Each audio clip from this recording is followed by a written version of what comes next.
हाय viewers. उम्मीद करता हूँ आप लोग सब सही होंगे।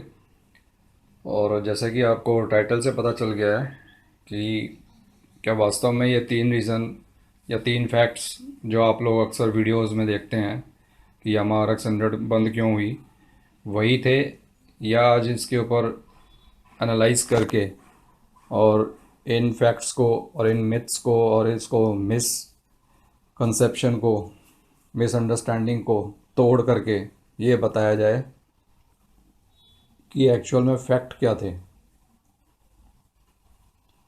आपने कभी भी यूट्यूब के सर्च बार में लिखा होगा कि RX 100 को डिसकंटिन्यू या बैन या सरकार द्वारा बंद क्यों किया गया, तो आपको सारी वीडियो एक जैसी उसी कैटेगरीज की आ जाएंगी। और आप किसी भी एक वीडियो को खोल लीजिए या अदर को खोल लीजिए, आपको तीन ही मेन मुद्दे दिखेंगे इसको डिस्कस करने के।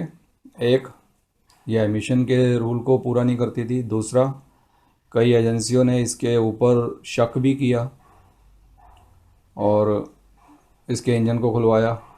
और तीसरा, ये चोरों और स्नैचर्स की पहली पसंद थी। यदि आप RX 100 के अच्छे फ़ैन हैं और उससे प्यार करते हैं, तो आपको लगता नहीं इन सब बातों को बोलने से आपको दुख होता है या इसको एब्यूज़ किया जा रहा है इस तरह से। आज जितने भी फ़ैन हैं वो सारे संगठित हो जाओ, यूनाइट हो जाओ, क्योंकि जो मैं आपको फैक्ट्स इस वीडियो में बताऊंगा, इस तोड़ के कि ये जो फैला रखी है भ्रांतियाँ, एंड में जा कर के आपको सोचने पे मजबूर होना पड़ेगा। क्योंकि ये गाड़ी इस तरह से डिज़ाइन नहीं की गई जिस तरह से इसको प्रदर्शित किया गया है वीडियोस में। इन बातों को लेकर के कि ये एमिशन के लॉस को पूरा नहीं करती थी, चोरों की पहली पसंद थी, और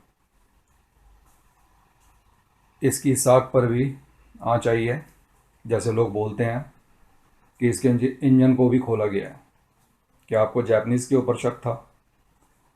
तो ये सारी बातें आप भी चाहते होंगे कि इन सब चीज़ों को तोड़ा जाए, जिससे कि RX 100 का लव और ज़्यादा इसके प्रति बढ़ाया जाए। तो आज मैं फैक्ट्स के हिसाब से आपको ये तीनों पॉइंट्स क्लियर कराऊंगा, और बाद में आप बताना कि क्या मैंने आपको संतुष्ट किया है इन बातों से या नहीं। और इसकी नेक्स्ट वीडियो में मैं एक्चुअल फैक्ट बताऊंगा जो मेरे कानों से सुने हुए हैं, जिसकी वजह से ये गाड़ी बंद हुई। और उसके रीजंस और फैक्ट सुनने के लिए आपको मेरी दूसरी वीडियो को बनाने के लिए टाइम देना पड़ेगा। मैं कुछ ही दिनों में मैं पार्ट 2 भी डाल दूंगा इसका, और इसका लिंक इसी के नीचे ऐड कर दूंगा। या फिर अगर आप उसका टाइटल डालेंगे तो टाइटल के साथ आप टी चात्रा 900 डाल देंगे। जैसे कि मैं इसको बैन नहीं लिखूंगा, मैं डिसकंटिन्यू लिखूंगा। तो डिसकंटिन्यू में ये होगा कि टी चात्रा 900 यदि आप डालते हो तो आप उसको ईजिली सर्च कर लेंगे। दोनों बेनिफिट मैं आपको डाल दूंगा और अपने कम्युनिटी में भी बता दूंगा कि मैंने वो वीडियो अपलोड कर दी है। लेकिन सबसे पहले तो आप इन दोषों को दूर करने की वीडियो देखें कि जो ब्लेम इस पे लगाए हुए हैं वो क्या क्लियर नहीं होने चाहिए, जबकि ऐसा कुछ नहीं है इसके साथ। मैं आपको वन बाय वन सारे पॉइंट्स को क्लियर करता हुआ इस वीडियो में बता दूंगा, और टिल एंड आपको ये वीडियो देखेंगे तो तीनों पॉइंट्स आपको कंप्लीटली संतुष्ट कर देंगे। और एक बात की मैं दाद देता हूँ, भले ही मेरी वीडियो सिंपल होती है, लेकिन जो बनाने वाले लोग हैं वो कंपोजिशन बहुत बढ़िया बनाते हैं। वास्तव में ही ऐसा लग जाता है कि ये जो अगला कह रहा है वो सच कह रहा है। लेकिन मेरे हिसाब से ये सब इसके ऊपर ब्लेम लगाए हुए हैं, क्योंकि मैं इसके बारे में काफ़ी फैक्ट्स जानता हूँ। तो चलिए आज हम इस तीनों मिथ को दूर करते हैं, मिसअंडरस्टैंडिंग कह सकते हैं, और जो भी सोसाइटी में बता रखा है इस गाड़ी के विषय में नेगेटिव पॉइंट्स, तो ये RX लवर के लिए भी अच्छी वीडियो बनेगी। उम्मीद करता हूँ आप लोग इसको ज़्यादा से ज़्यादा अपनी तरफ से पसंद करेंगे। तो चलिए स्टार्ट करते हैं वीडियो और इन मिसअंडरस्टैंडिंग्स को दूर करते हैं। देखिए, सबसे पहले हम एक पॉइंट को पकड़ते हैं जिसमें लोग बोलते हैं कि ये चोरों की सबसे पहली पसंद थी। चलो जी, मान लिया कि ये चोरों की सबसे पहली पसंद थी। लोग क्राइम करते थे और फटाक से काम करके भाग जाते थे, और ये कहा जाता था कि पुलिस महकमे से वो इतनी जल्दी आदमी ओझल हो जाता था कि उनकी पकड़ में नहीं आता था। और अल्टीमेटली जब पुलिस अपनी रिपोर्ट देती थी तो उसमें ये कहा जाता था, जी हमारे पास कम पावर वाली बाइक है इसलिए हम उसका पीछा नहीं कर सके। ठीक है, अब ये बात हाई अथॉरिटी को भी जाती है जब रिपोर्ट्स ऊपर जाती हैं। अब हाई अथॉरिटी के पास लिंक होते हैं मिनिस्टर के साथ, और लोग कहते हैं जी होम मिनिस्ट्री में भी ये बैठक हुई इसको डिस्कनेक्ट कराने के लिए। तो होम मिनिस्ट्री की जो बैठक होती है, यहाँ मैं आपको बता दूँ, वो कैबिनेट मिनिस्ट्री होती है, केंद्र सरकार। सारा पुलिस विभाग उसके अंडर आता है, और जब एक केंद्र में सरकार होती है ना, तो विदेश मंत्रालय भी उसी का अपना होता है। तो उसके लिए दूसरा डिपार्टमेंट अप्रोच करना कोई बहुत बड़ी बात नहीं है, उसे कहते हैं मिनिस्ट्री ऑफ एक्सटर्नल अफेयर्स। तो मिनिस्ट्री ऑफ एक्सटर्नल अफेयर्स के लिंक जापान के अंदर भी हो सकते हैं, किसी भी विदेश मंत्री को भेजा जा सकता है और उससे ये आग्रह किया जा सकता है कि सर हमारे को RX 100 से ज़्यादा स्पीड वाली बाइक यहाँ पे प्रोवाइड कीजिए। अब आप कहेंगे कि जी ये तो सारी बात फंडिंग की है, कि उसका भी मैं आपको एग्जांपल बताता हूँ। अभी आप ये देखिए कि अगर कोई भी कैबिनेट में ऐसी बात उठती है और विदेश मंत्रालय में ये बात जाती है कि जाकर के वहाँ पे अर्जेंटली बोला जाए कि हमें इतनी बाइक्स चाहिए, हम पूरे स्टेट को प्रदान करेंगे, तो आप लोगों को क्या ये नहीं पता कि RD 350 तो इससे पहले ही आ चुकी थी, ये तो उसका बच्चा है। तो ये उस वो वाली बाइक इसके अगेंस्ट क्या सरकार प्रदान नहीं करा सकती थी? कर सकती थी। पॉलिटिकल विल, ये अभी मैं आपको बाद में बताऊंगा, इसके ऊपर एक पॉलिटिकल विल भी होती है। दूसरी बात, ये कोई बहुत बड़ा इशू नहीं था जो ये वीडियो में बताया हुआ है। अगर ऐसी बात रहती ना तो ये सारी बात होती। रही फंडिंग की बात, तो मैं आज आपको उसकी कैलकुलेशन भी समझा देता हूँ। अगर आप ये मान के चलते हैं कि RD 50 की, फॉर एग्ज़ाम्पल आप ये ले लीजिए, उसकी कीमत यदि हम 5 लाख रुपए भी मानते हैं, तो हमारे यहाँ इंडिया में 28 स्टेट्स हैं, तो सरकार के लिए ये कुछ भी नहीं है विषय, अगर ये उसकी गले की फांस बनी हुई थी। उसने करना क्या है आपको पता है? अमूल दूध कितने लोग पीते हैं? मैं कहता हूँ कि 125 करोड़ से भी ज़्यादा की हिंदुस्तान की आबादी है, लेकिन अगर उसमें से 50 करोड़ भी अमूल दूध या उससे रिलेटेड कोई अदर दूध भी पीते हैं जो सरकारी महकमों के अंडर टैक्स के स्लैब में आता है, तो सिर्फ ज़्यादा नहीं 1 रुपया बढ़ा देगी सरकार, और डेली का अब आप खुद कैलकुलेट कर लो, 50 करोड़ रुपए सीधा गवर्नमेंट की जेब में जाएंगे। तो उस 50 करोड़ से मैं यदि 5 लाख की बाइक है तो 1 करोड़ में 20 बाइक आती हैं और 50 करोड़ में 1,000 बाइक आती हैं। ये तो एक छींक मारेगी सरकार तो भी इतना पैसा आ जाना है। तो पैसे और फंडिंग की तो कोई प्रॉब्लम ही नहीं है। जो आज भी आपसे जीएसटी के रूप में कितना टैक्स लिया जाता है, हर जगह जगह लिया जाता है, एक एक 2-2 रुपये बढ़ा दिए जाते हैं, आपको पता नहीं चलता। तो टैक्स बहुत बड़ी बात नहीं है कि सरकार के पास किसी एक मुद्दे के लिए फंडिंग की कोई प्रॉब्लम है। फंडिंग आ जाती है, राजनीतिक इच्छा शक्ति होती है बस। और उसमें ये कोई बहुत बड़ा इशू ही नहीं था कि जो लोगों ने बता रखा है।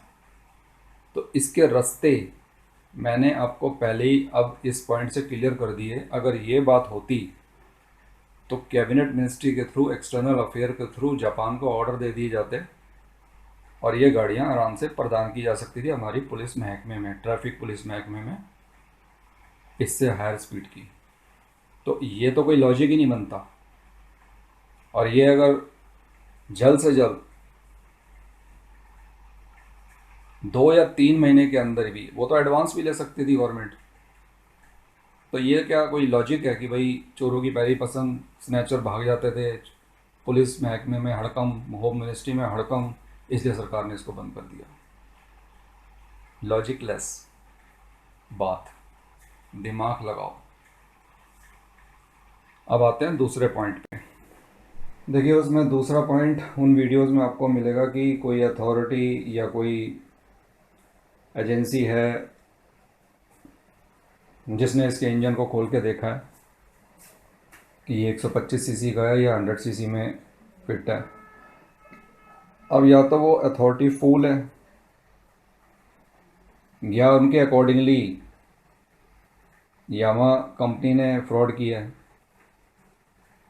तो ऐसा तो कुछ भी नहीं हुआ, रिजल्ट उनका ज़ीरो निकला, तो फूल कौन बना? तो एक बात और भी तो है ना, क्या उस अथॉरिटी को बेसिक बातों का नहीं पता? उसको सीसी का नहीं पता, टॉर्क का नहीं पता, आरपीएम का नहीं पता, या कंप्रेशन रेशियो का नहीं पता? ऐसा नहीं है कि उनको नहीं पता, सब पता है, लेकिन ये फेक न्यूज़ अंदर भर के बना के चला रखी हैं। कौन सी अथॉरिटी है वो? किसने खोला उसका इंजन? क्या उसको पता नहीं है कि ये सब चीज़ें क्या होती हैं? या वहाँ की कंपनी जो जापान में पहले ही बिजनेस कर रही हैं, अपना काम कर रही हैं, उनके पास मैकेनिकल इंजीनियर नहीं है, या उनके पास उनकी कोई नॉलेज नहीं है? उनको पता है सीसी बढ़ाने और घटाने से क्या होगा, उनको सबको पता है टॉर्क को बढ़ाने घटाने से क्या होगा, आरपीएम को बढ़ाने घटाने से क्या होगा। ये तो बेसिक चीज़ें हैं इनकी। तो इसके ऊपर तो बात करना ही बेवकूफ़ी है कि इस इंजन को खोल के देखा। अब आप ये बताइए, जो व्यक्ति उस टाइम के हैं जब ये गाड़ी चल रही थी, सिर्फ 2-3 गाड़ियाँ थी जो इसके बराबर में चल रही थी, जैसे हीरो हीरो होंडा की CD 100, कावासाकी की 100 KB, ये सारी बाइक चलती थी। और इनमें ये शो कराया जाता था कि भाई इनकी माइलेज बहुत अच्छी है। 1 लीटर में हीरो होंडा वाले तो बोलते थे 1 लीटर में 70 किलोमीटर, और कावासाकी भी मेरे ख्याल से 60 के आसपास दे देती थी, 50 और 60 के बीच में। एवरेज में यही कम क्यों थी? ये जो है कम इसलिए थी क्योंकि इसके टॉर्क और जो इसकी जो हाई स्पीड इंजन है और इसकी पिकअप जो है वो ज़्यादा पेट्रोल कंज्यूम करता है। तो लोगों ने उस घाटे को खा के भी इस बाइक को और लिया। क्यों लिया? क्योंकि देखिए, कंपटीशन जब होता है मार्केट में ना, तो हर तरह का फ़िल्टर होता है। एक फ़िल्टर ये भी होता है कि भाई लोगों की जो टेंडेंसी है यहाँ पे किस तरह की है, वो फ्यूल एफिशिएंसी अच्छी चाहते हैं, गुड माइलेज चाहते हैं। लेकिन यामा जो है ये उस पॉइंट ऑफ व्यू से नहीं आई, ये एज ए हीरो के रूप में यहाँ पे लॉन्च हुई। जिस प्रकार से आपको 2-3 बाइक्स के अंदर कोई ऑप्शन नहीं मिलता, तो आप उसी बाइक को ही ऑप्ट करते हैं जो आपसे लिंक करती है आपके विचारों से। तो उस समय क्या था, माइलेज देने वाली ज़्यादा कंपनियां थी, उड़ाने वाली कंपनी सिर्फ ये एक ही थी। तो इसने लोगों को फ़िल्टर किया। तो फ़िल्टर करके ये जब इतने लोगों को अपने पैमाने पे ले आई तो इसकी प्रसिद्धि अपने आप ही खिंची चली आई। उनमें वैरायटी थी, उनमें 4-5 कंपनी काम कर रही थी जो माइलेज के ऊपर काम करती हैं, लेकिन ऐसी ग्रेट पिकअप देने वाली गाड़ियाँ उस समय नहीं थी, ये अकेली ही थी। तो इसको अपने कोई कंपटीशन में लड़ना ही नहीं पड़ा। इसको तो जो जैसे यूथ होता है, जो युवा वर्ग है, वो ज़्यादातर प्रेरित होता है हिंदी फिल्मों से। जैसे उस समय मुकद्दर का सिकंदर पिक्चर आई थी, अमिताभ बच्चन जी हैं, बाइक पे जा रहे हैं। तो ये सारी चीज़ें ना बहुत ज़्यादा इम्प्रेस करती हैं लोगों को। लोग फैशन में भी कपड़े पहनते हैं वही जो हीरो पहन रहा है। तो ये सारी चीज़ें समाज को बहुत प्रभावित करती हैं। तो ज़्यादातर जो युवा वर्ग हैं उस समय के, तो वो इसी तरह की बाइक को अप्रोच करना चाहते थे। तो इसने नंबर जीत लिए फिल्टर होकर के, ये उन बंदों को अपने पास ले आई। इसका कोई अल्टरनेट नहीं था ना।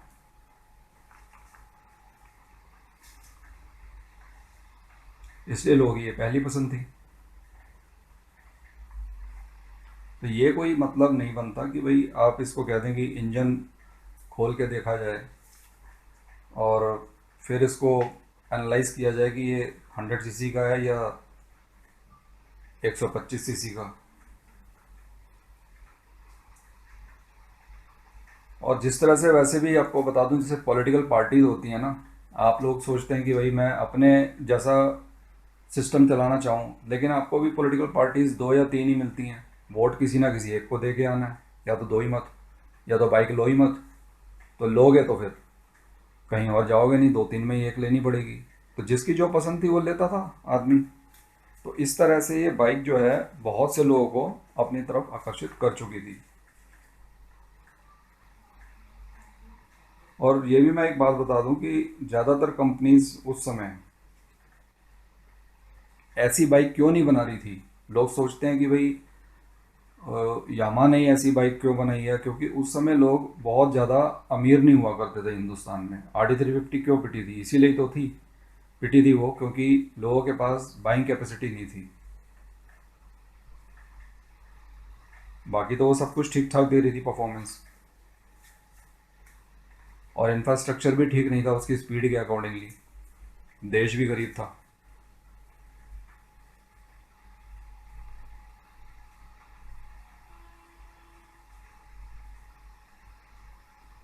तो ये कह देना कि सिर्फ इंजन खोल के इसको देखा गया है, ये सब बेकार की बातें हैं। रिज़ल्ट इसका ज़ीरो ही निकला।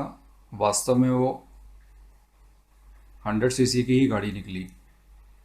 बस फ़र्क इतना ही है, आप ये मोटे रूप से जान लीजिए कि जिसमें ज़्यादा तेल जाता है, अपना जितना ज़्यादा फ्यूल जाएगा उसके अंदर वो बाइक कम माइलेज देगी, लेकिन आपको स्पीड देगी, आपको टॉर्क अच्छे मिलेंगे, आपको उसकी पिकअप पावर अच्छी मिलेगी।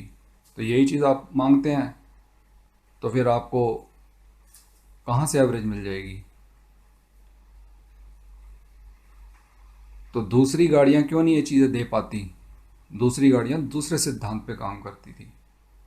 तो इस वजह से ये गाड़ी जो है इस विचार में आ गई कि लोगों ने सोचा कि भाई खोल के देखा जाए। ऐसा किसी ने कुछ नहीं खोला, सब बेवकूफ़ बना रहे हैं वीडियो में। ये गाड़ी अपनी तरफ से वो परफेक्ट बनी हुई थी। अब हम आते हैं तीसरे पॉइंट और लास्ट पॉइंट पे, एमिशन के, जिसके लिए लोगों ने इसके ऊपर बहुत इल्ज़ाम लगाए हैं कि एमिशन को फेल कर गई, ये नहीं कर पाई।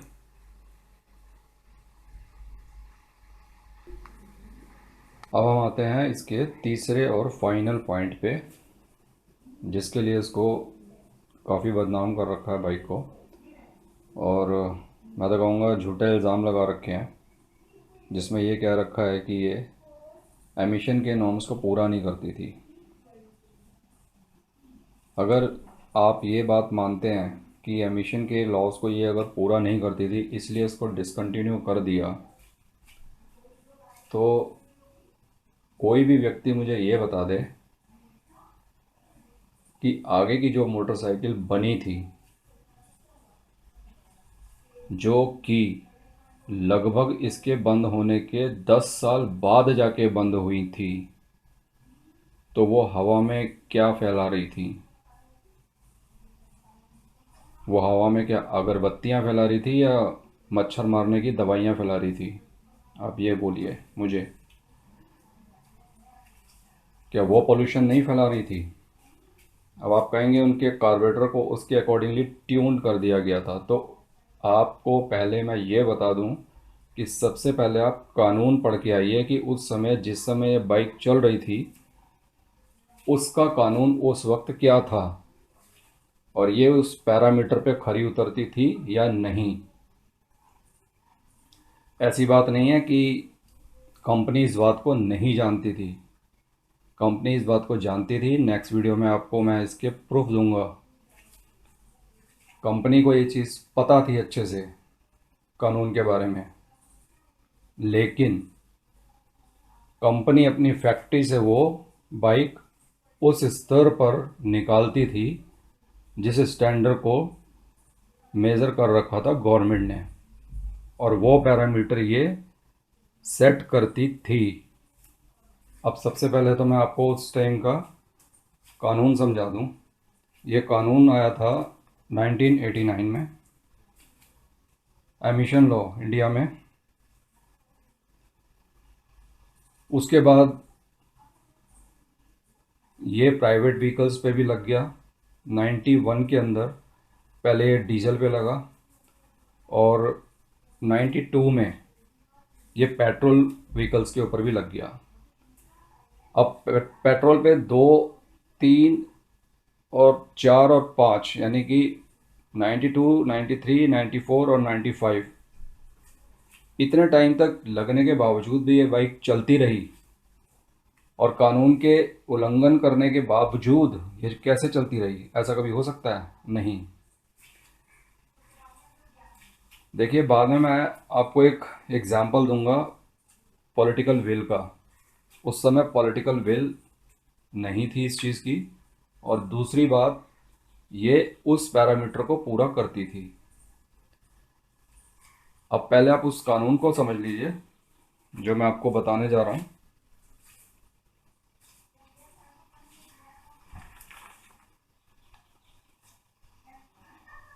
बाई व्हीलर्स यानी कि दोपहिया वाहन एग्जॉस्ट एमिशन स्टैंडर्ड्स, जो निर्धारित स्तर यानी कि जिसको इंग्लिश में आप कहते हो प्रेस्क्राइब्ड स्टैंडर्ड, 1995 जब ये गाड़ी चलती थी उस वक्त, as per specified by the central motor vehicle rules CMVA 1989, as per regulations CO, जिसको आप कार्बन मोनोऑक्साइड कहते हो, emission by petrol driver by wheelers must be less than 4.5% by volume during idling of the engine. ये है उसकी percentage, और ये percentage ये कवर करती थी। इसके मोटे रूप से सबूत आपको मैं खुद ही आपके पास दे देता हूँ कि जब गवर्नमेंट ने ये स्लैब बांधे थे तो कई जगहों पे पॉल्यूशन सेंटर क्रिएट नहीं हुए थे, पूरी इंडिया में ही नहीं हुए थे एक तरह से। तो लोग क्या करते थे, जब कंपनी ने वो चीज़ सेट कर दी तो लोग बाहर जाके खोल लेते थे। कहाँ से होते हैं सेटिंग? कार्बोरेटर से सेट होता है ना। आप लोग कभी भी पॉल्यूशन सर्विस सेंटर जाएंगे तो कंप्यूटर वाला क्या करेगा, वो इसके एग्जॉस्ट में एक रॉड लगा देगा, अंदर जाएगा केबिन में, और उसमें से एक प्रिंट आउट निकाल के आपको हाथ में दे देगा। कब? जब ये उसको पैरामीटर को कवर करती है। यदि नहीं करेगी तो वो फिर बाहर आएगा स्क्रू ड्राइवर के साथ, किस चीज़ को सेट करेगा? आपके एयर फ्यूल मिक्सचर को। जहां आपने ज़्यादा खोल रखी है, डुक डुक डुक डुक डुक डुक डुक डुक, वो उसको डुक डुक डुक डुक कर देगा। समझ गए? और आपको उस पैरामीटर के अधीन ला करके आपको पॉल्यूशन सर्टिफिकेट में साफ कर देगा। और कानून ना पेपर जानता है। कानून ये नहीं कह सकता कि आपने जो कह दिया वो मान लिया। कानून के आगे पेपर होता है बस। आप उसमें पास हो तो कोई भी ट्रैफिक पुलिस वाला आपको फेल नहीं कर सकता, फिर उसको पास मानना पड़ता है। तो जब ये वहाँ से पास हो रही थी 15 साल आगे बिकने के बावजूद, और उसके बाद फिटनेस के अंदर भी 5 साल और आगे, तो 20 साल तक जब ये फेल नहीं हुई और इसको बंद नहीं किया, तो 95 में कैसे बंद कर दिया, ये तो बता दो मुझे। पहले पैरामीटर्स का मेरा मेज़रमेंट, जो कानून का मेज़रमेंट है वो लेकर आओ, वो समझो। और दूसरा क्या था, ये एक समस्या थी कि अगर कंपनी उसको सेट करके देती है, ये मैं प्रूफ करके दिखाऊंगा नेक्स्ट वीडियो में, तो आप लोग क्या करते हो कि सर्विस कराते हो, आप लोकल से कराते हो। कंपनी में तो प्रेस्क्राइब्ड है भाई इतना सेट करना है, लोकल ने आपकी ट्यूनिंग को खोल दिया। अब उसने क्या किया कि उसने पोल्यूशन फैलाना शुरू कर दिया। तो वो गवर्नमेंट ने क्या करा कि यहाँ लोगों के बहुत से पैसे लगे हैं, इसको ऑल ऑफ सडन नहीं बंद किया जा सकता था। तो गवर्नमेंट ने एक पैरामीटर सेट कर दिया और एक कानून बना दिया कि इनको हर 3 महीने बाद एक स्लैब बांट दिया जाए, जिससे कि इसको पोल्यूशन सर्टिफिकेट की रिक्वायरमेंट रहे। और जितना भी पोल्यूशन फैल रहा है, ये खुद ही जो ड्राइव करते हैं खुद जाएंगे पोल्यूशन सेंटर पे, खुद ही उसको ठीक करवाएंगे और फिर उसके बाद चलाएंगे। तो गवर्नमेंट इस झंझट में नहीं पड़ती। तो गवर्नमेंट ने दो काम कर दिए, एक तो ये गवर्नमेंट के लिए पैसे कमाने का भी ज़रिया है, और दूसरा आपको उस पैरामीटर के अंदर रखने का भी ज़रिया है, क्योंकि वो एक एक व्यक्ति को लेकर के तो चेक नहीं करेगी, इसलिए हर 3 महीने का कानून ही बना दिया। और हर पेट्रोल पंप में एक सर्विस सेंटर खोल दिया, जो पोल्यूशन सर्विस सेंटर के नाम से केबिन बने होते हैं, उसमें आप कराते हो। तो वो कैसे हो जाता था पास, अगर गवर्नमेंट के रूल्स के अकॉर्डिंगली ये डाउन जाती या उससे बियॉन्ड जाती, तो इसको पास कैसे मिल रहा था सर्टिफिकेट का। फिटनेस में क्यों नहीं फेल हो रही थी ये गाड़ी, एमिशन के पॉइंट ऑफ व्यू से नहीं जी, इसकी फिटनेस नहीं हो सकती। कानून इसके ऊपर थे, ये पैरामीटर में आती थी। अगर 95 के बाद 96 97 में भी ये बात आ जाती ना, तो भी बात समझ आती। ये तो 2005 तक अपग्रेड होकर के चली है RX के नाम से। तो कहाँ से ये एमिशंस के लॉस के अकॉर्डिंगली इसको बंद कर दिया गया। भाई वीडियो बनाने से पहले कुछ स्टडी भी कर लिया करो। तो कोई भी व्यक्ति इस बात की अगर काट रखता है तो मुझे कमेंट करे, फिर मैं उसको प्रूफ दिखाऊंगा कि यदि ये गाड़ी अगर इतनी ही खतरनाक थी पोल्यूशन के स्तर पे, तो इसको पास क्यों किया गया। और कंपनी ये दावा करती है कि हमने सेट करके रखी है, और अगर आप अब करते हो तो आपको अगर वो ऑफिसर बुलाएगा तो आप जिम्मेवार हो। लेकिन कंपनी ने अपना काम करके दिया है, यानी कि वो पैरामीटर को, जो प्रेस्क्राइब्ड स्टैंडर्ड है जिसे कहते हैं, वो ये फॉलो करती थी और 20 साल आगे तक किया है। तो कैसे बंद करा दिया आपने इसको एमिशन के चलते। ये एमिशन के चलते नहीं हुई है ये ब्रदर्स, हमने अपने कानों से शोरूम में जा जाके अपनी जो, जैसे कहते ना एड़ियाँ घिसना, वो घिसी हैं। पैसे लेके जाते थे, गाड़ियाँ नहीं होती थी। तो डीलर जो बोलता है वो सच बोलेगा, क्योंकि डीलर के संपर्क कंपनी से होते हैं। और डीलर जो है वो कभी ये नहीं कह रहा था कि एमिशन की वजह से बंद की जा रही है। उसके रीज़न क्या थे वो मैं आपको नेक्स्ट वीडियो में बताऊंगा। और जितनों ने भी ये वीडियो बना रखी है ना, वो तो उस वक्त बच्चे रहे होंगे 4-5 साल के, तो सही इन्फॉर्मेशन इनको है नहीं। तो आप अगर यामा RX 100 के फ़ैन हैं तो मिसकंसेप्शन ना सुने ना आगे सुनाएं। इसलिए ये गाड़ी किस लिए बंद हुई, ध्यान से सुनना आगे से।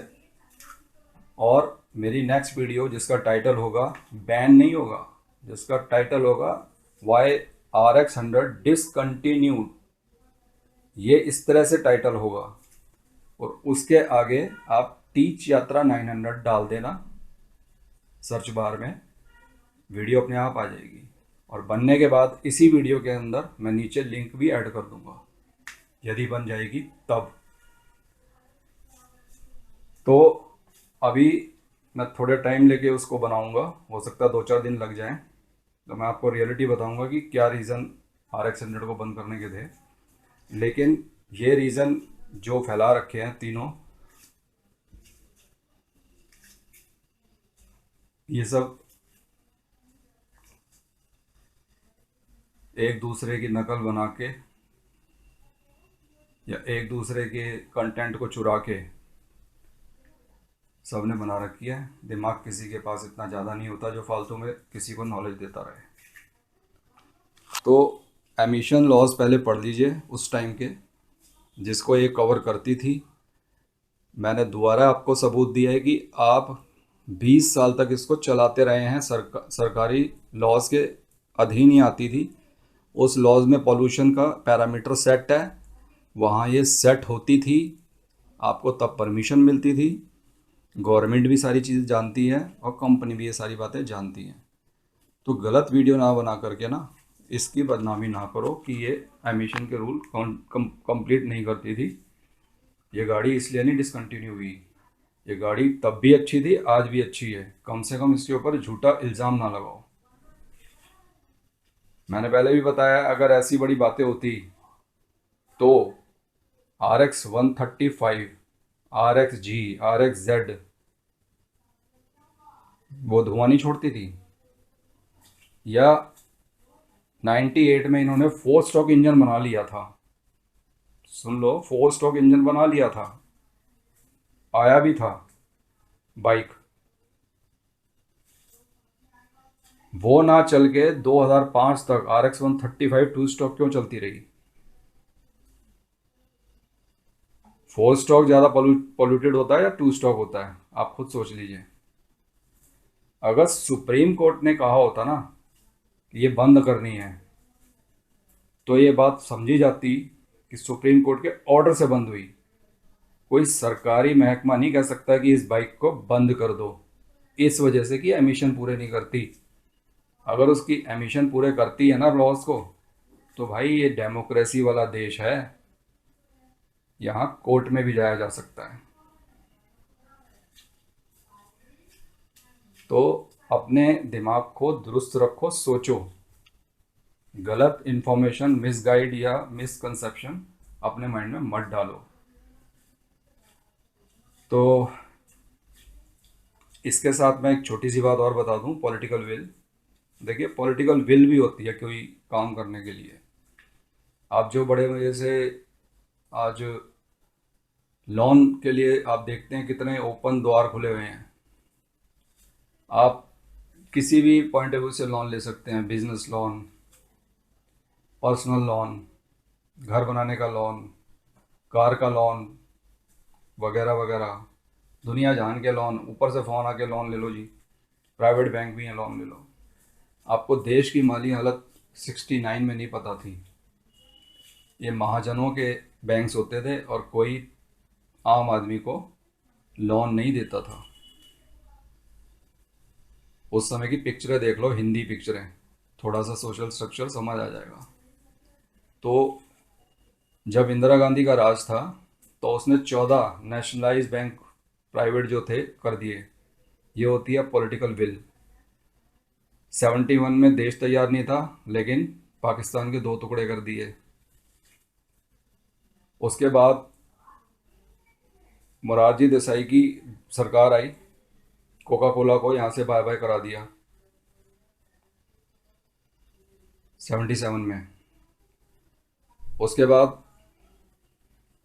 मोदी जी ने डीमोनेटाइजेशन किया, पॉलिटिकल विल, बहुत काला धन आ चुका है। उसके बाद अगर आप बिजनेस करते हो तो आपको पता होगा रोड टैक्स भी हर स्टेट में अलग ऊट पटांग लिया जाता था, सबको एक ही स्लैब में ले आया जीएसटी के। ये है पॉलिटिकल विल। अगर ये पॉलिटिकल विल होती है ना किसी भी पार्टी के अंदर, तो एमिशन के लॉज को ये पूरा टाइट करके हर चीज़ कर सकते थे। ये विल नहीं थी। और इसके पीछे रीज़न भी ये हो सकता है कि ये एक लोगों का इसके पीछे होना बहुत अहमियत रखता है, क्योंकि उनकी इन्वेस्टमेंट इन चीज़ों में लगी हुई थी। काफ़ी बातें हैं इन बातों को समझने के लिए, लेकिन ये सब कह देना। और ये भी बात है कि जब एमिशन लॉज 92 में लग गए थे तो सरकारें हिंदुस्तान की सेटअप में नहीं आई थी। वीपी सिंह की सरकार, नरसिम्हा राव की सरकार, चंद्रशेखर की सरकार कितने टाइम राज कर सकी। तो जब सरकारें उथल पुथल में होती हैं तो इतनी जल्दी कानून भी इम्प्लीमेंट नहीं होते। तो वो एक अलग इशू है कि पॉलिटिकल विल की वजह से ये काम किए जा सकते हैं, लेकिन ये पैरामीटर को पूरा करती थी या नहीं करती थी, ये उस टाइम के पैरामीटर को पूरा करती थी। और मैं नेक्स्ट वीडियो में आपको इसका प्रूफ भी दिखा दूंगा। तो चलिए आज की वीडियो में इतना ही। नेक्स्ट वीडियो का इंतज़ार कीजिए, और जिस दिन ये वीडियो बनेगी उस दिन मैं अपने कम्युनिटी में भी डाल दूंगा कि RX 100 डिसकंटिन्यू क्यों हुई, और उसके बाद उस चीज़ को समझने के लिए टाइम निकाल के आना मेरे चैनल पे, और समझ वाला दिमाग लेके आना, क्योंकि ऊपर देखो क्या लिखा है।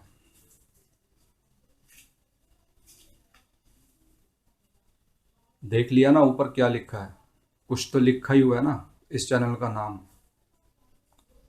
तो यहाँ पे आपको टीचिंग ही मिलेगी। तो ठीक है भाई, रखते हैं अब इस टॉपिक को, और अगले किसी टॉपिक पे मैं वीडियो बनाता हूँ आपको। और उम्मीद करता हूँ आज के बाद जब आप इस तरह की वीडियो देखें तो वहाँ पे भी कमेंट दें कि भाई किस तरह के सबूत के साथ बताओ कि कैसे ये बंद हुई। ठीक है, चलिए, ओके, थैंक यू।